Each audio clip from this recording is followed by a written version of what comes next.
So the NBA draft is this month, and because of that, I wanted to come out with my first ever 2022 NBA mock draft. Now before this video does get started, I do want to give a few disclaimers. 1, there are going to be no trades. 2, I'm only going to be doing the lottery, so picks 1 through 14. And then finally, the picks that are going to be made based off what I think happens in real life, and what I would do if I was that team's GM. And of course, like the video if you enjoy it, as it really does help out the channel. And also, make sure to subscribe if you guys are new and you guys enjoy this type of content, so you don't miss out on any new videos like this. Plus, I'm trying to hit 1,000 subscribers, and once I reach my goal, I'm finally going to do a face reveal. But with that being said, let's go ahead and get this video started. Now with the first overall pick, the Orlando Magic, they select Chet Holmgren, a center out of Gonzaga. Chet Holmgren, I mean, he is arguably the best player in this entire draft. In my opinion, I think he is the best player, but he's an uber versatile 7-footer, pretty much the perfect modern day big man in the entire NBA. I mean, the guy offensively, he's really good as a shooter. I mean, he can score at all 3 levels, and he's also pretty good at, getting to the rim, by, off the bounce. And along with that, defensively, the guy is really good as a shot blocker and rim protector. And along with that, the guy can also defend several positions. So again, I mean, he can do pretty much anything you want from a modern day big man. Not to mention, he did play with Jalen Suggs in high school.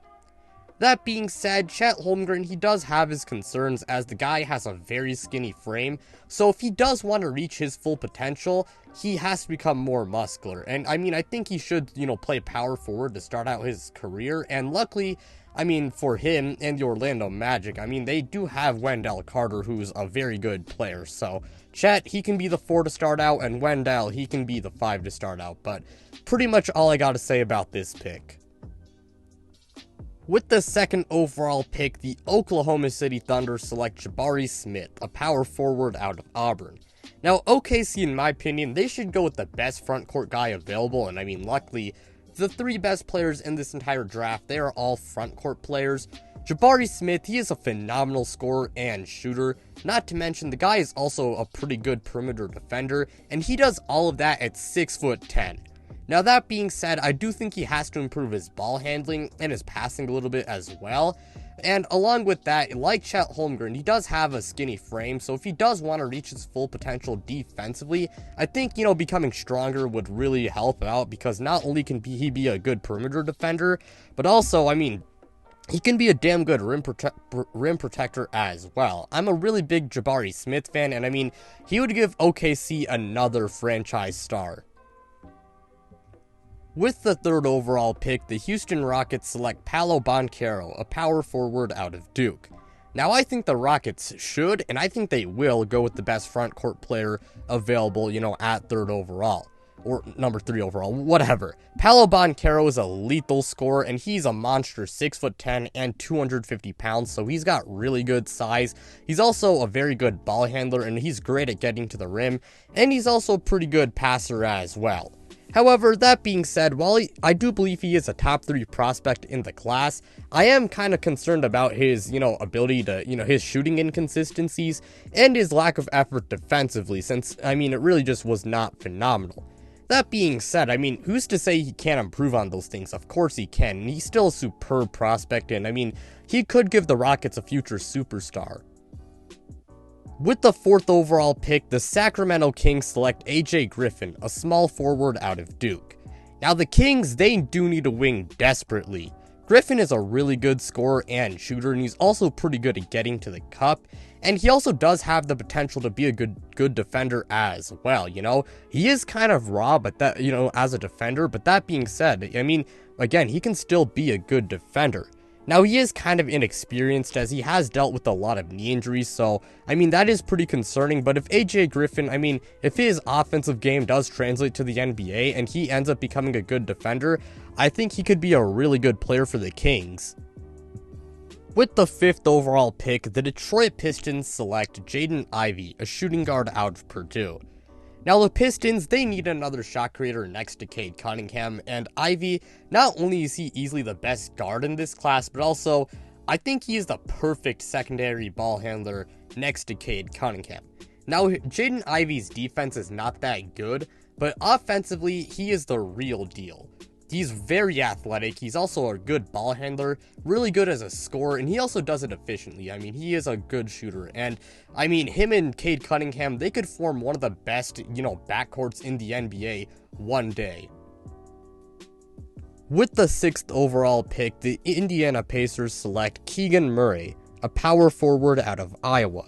Now, the Pacers can, go in a lot of different directions with this pick. There's a lot of players they can take, but I'm going to go ahead and take Keegan Murray.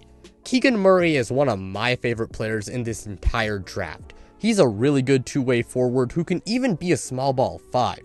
However, that being said, as good as a player he is going to be 22 when the season does start, and if Indy does want more upside, and maybe if they want a guy who's a little bit younger, I can see them not selecting him at 6th overall. But that being said, in this mock draft, I'll take Keegan Murray. With the 7th overall pick, the Portland Trailblazers select Benedict Mathurin, a small forward out of Arizona. Now, I had a really hard time deciding who to pick here, but I decided to choose Benedict Mathurin. Benedict Mathurin is a really good three-point shooter, and he's very athletic and is overall a really good scorer. Now, he is more than just a scorer, though. He is pretty solid as a playmaker, but that being said, he is no lead ball handler. However, he doesn't have to be a lead ball handler, on the Portland Trailblazers. And as good as a scorer he is, he does need to be more consistent defensively. But I mean, if he can clean that up, I think he will be a really good player in the NBA.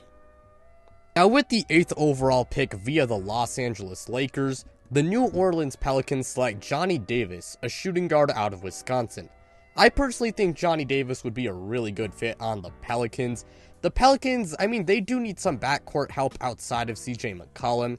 Johnny Davis, he is really good as a defender, which should be useful because CJ McCollum, he is a bad defender. And although Johnny Davis does need to work on his three-point shooting, he is pretty good at scoring within the arc. With the 9th overall pick, the San Antonio Spurs select Shaedon Sharpe, a shooting guard out of Kentucky. Now, Sharpe is a very weird and he's a very raw player. Although he did commit to Kentucky, he actually never played a game in college, for the Kentucky Wildcats because he decided to skip, his college days to, quote, train for the NBA. Now, although Shaedon Sharpe is a very raw player, and I mean, trust me, he could actually go higher than this. He is very skilled, he's a phenomenal two-way player who is athletic. He can shoot well, he can, score well, he's also good, he can handle the rock well, and he's also a good defender, He's just raw because, he never played in college, but if he is developed properly, Shaedon Sharpe could be one of the best players in this entire class. With the 10th overall pick, the Washington Wizards select Dyson Daniels, a point guard out of the G League Ignite. Now, Washington, they do need some help at the 1. Daniels, he's not that good of a shooter, and he's not really an explosive athlete. However, that being said, he is a phenomenal defender and a very good playmaker, and he could help their defense improve a lot. With the 11th overall pick, the New York Knicks select Ty Washington, a point guard out of Kentucky. The Knicks, they really need to find an answer at point guard because their lack of a true point guard, it harmed them all year long. Washington is the best point guard available, and he's exactly what the Knicks need. Sure, he's not that good of an athlete, but he is pretty good as a shooter, and most of all, he is a good playmaker, and that is what the Knicks need. With the 12th overall pick via the Clippers, the Oklahoma City Thunder select Jalen Duren, a center out of Memphis. OKC's backcourt is set, so I'm going to go ahead and load up on front court help. Duren is a little bit more of a traditional big, as he's really good, inside as a scorer, and he's also really good as a defender, and he'd give Josh Giddey and SGA a really good lob threat, while also helping out this team's defense, and not to mention, I took Jabari Smith earlier, I mean, Jalen Duren can give them a guy they can play at the 5, while, Jabari Smith, does put on some muscle, so maybe in the future, you can run Jabari Smith, as like a smaller, 5. With the 13th overall pick, the Charlotte Hornets select Mark Williams, a center out of Duke. The Hornets desperately need help at the 5 spot. Williams, like Duren, he is a little bit more of a traditional big, but that being said, he would give the Hornets an answer at the center position, and along with that, he could help their defense improve a lot. And finally, he would give LaMelo Ball a lob threat.